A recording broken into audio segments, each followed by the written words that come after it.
Саламатсыздарбы, урматтуу мекендештер. Мен жанагы Бауыржандын иши боюнча, ошонун маселеси боюнча кайрылып кетейин дегем. Мен кайрылып кетерим. Жалпы мекендештерге бул жерде туура эмес түшүнүп баратасыздар. Бир жактын гана видеосун көрүп. Бул жерде Бауыржан менен менин инимдин ортобуздагы эле кичине эле маселе бул чоң эле бир эмеге айланып калды, талкууга, элдин арасындагы талкууга. Биз магазинге эч кандай тиешебиз жок өзү негизинен. Любой бир эмеден сураштырып келгенде деле эч кандай магазинди билбейбиз деле, биз как покупатель катары, биз бир немени сатып алуучу катары эле кирип аткан болчук.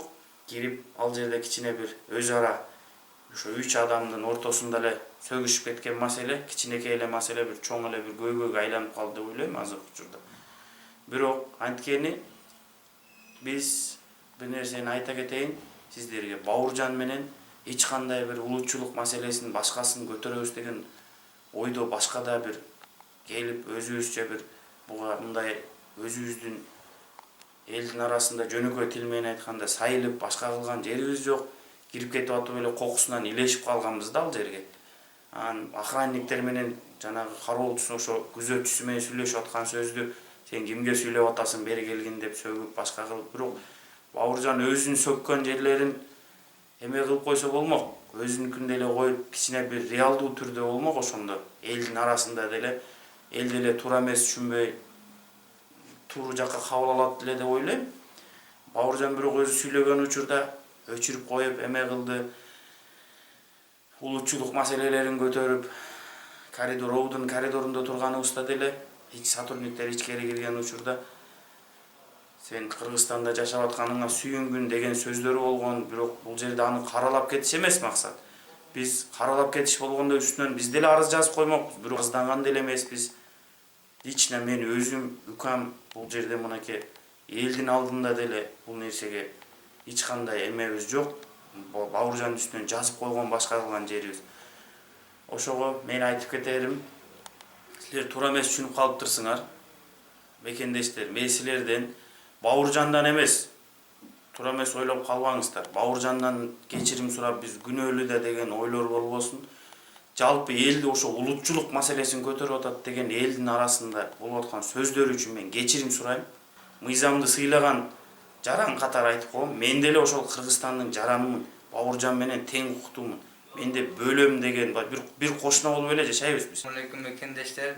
Мен Махмутжанов Мухаммадияр Махмутжанович. Мен Бауыржанды сөккөн баламын. Бауыржанды эле сөккөн, мен башка элди сөккөн эмесмин. Сиз өзлөрүңүзгө алып алган болсоңуз кечирим сурайм силерден. Белгисиз эки жаран мага кайрылып, ушул баланы көтүнө бир тээп айдап чыкпайсыңарбы деп озук сөздөр менен обращать эткенде, мен аларга айттым, эмне себептен мындай кылып атасыңар десем, шериги келип кыргыз элим дебегин, Кыргызстан эли дегин, биз да жашап атабыз деп улут аралык маселени көтөрүп өттү да. Анан беркинси озук сөздөр менен ар намысыма шекиттип сөктү. Кадырбеков Бауыржан Абдумаликовичтин иштери боюнча айта кете турган болсок, эки материал катталган.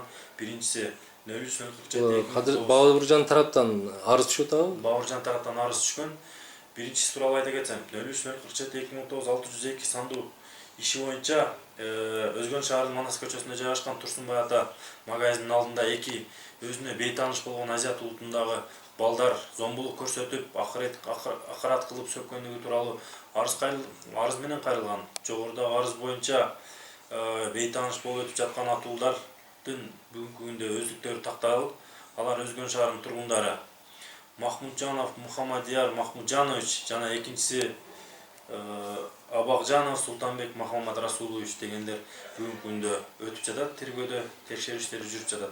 Ал эми экинчи арыз боюнча айта кете турган болсом, 2019 жылдын 7-майында Өзгөн райондук ички иштер бөлүмүнүн имаратынын алдында урушкандыгы боюнча бул дагы ошол айтып кеткен Кадырбеков Бауыржан Абдумаликовичтин арызы боюнча катталып, Өзгөн райондук ички иштер бөлүмүнүн кылмыштардын жана жоруктардын бириктүү реестрине 03-04-2019-000-610 саны менен катталып, бүгүнкү күндө жогорудагы айтып өтүлгөн эки материалдар боюнча текшерүү иштери жүргүзүлүүдө. Комитеттин төрайымын, Темирбаева Акылаймын. Бир пикир жаралып атат да, ошол укук коргоо органдары бир тараптуу карап, бир улуттун өкүлүнө тартып атат деген бир баягы сырттан туруп алып, бир өзү ушундай бир боек берген дагы бир пикирлер пайда болуп атат да.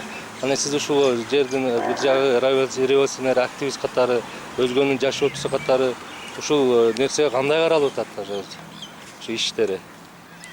Менимче биздин иштеген жетекчилердин баары туппа туура эки тарап кылбай эле экөөнү теп-тегиз эле карап атат, чындык менен кетип атышат. Просто баягы Бабыржан мурда милициялар менен урушуп калган үчүн көп жамандыктарды милицияларга оодарып коюп атат. Андай эмес. Бул жан дагы ооздон чыгат, сүйлөгөн сөз да ооздон чыгат. Ошон үчүн чындык менен аял кишинин урганы жөнүндө туура эмес иштер башталып кетип атат. Биз улут ажыратпашыбыз керек, баары бир тууганын балдарыбыз.